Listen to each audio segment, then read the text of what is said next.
आज आपण बनवणार आहे मिक्स डाळीची मस्तपैकी दाल फ्राय। मित्रांनो, आपण जी मुंगाची आणि तुरीची डाळीचं मिक्स दाल फ्राय करणार आहे त्यासाठी आपण ती डाळ धुवून घेतलेली आहे, त्यामध्ये थोडं पाणी घालून घेतलेलं आहे। त्याच्यानंतर आपण याच्यात टमाटर घालून देऊया, शेंगदाणे घेतलेले आहे, शेंगदाणे घालून देऊया। पण कुकरच्या 2 शिट्ट्या होऊ द्यायच्या आहेत। मित्रांनो, मिक्स डाळीची दाल फ्राय करायसाठी आता कढईमध्ये तेल टाकलेलं आहे, तर आपण जिरं, मोहरी आणि थोडी मेथी घ्यायची आहे, ती घालून घेऊया। नंतर लसूण होऊ द्यायचं आहे, लसूण झालेलं आहे। त्यानंतर कांदा आणि मिरची घालून घेऊया। कांदा मिरची झालेली आहे, त्यामध्ये धने पावडर घालून घेऊया, हळद घालून घेऊया,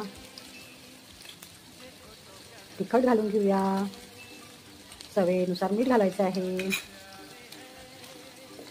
कुकरमध्ये झालेली ही मिक्स डाळीचं वरण त्यामध्ये घालून घ्यायचं आहे।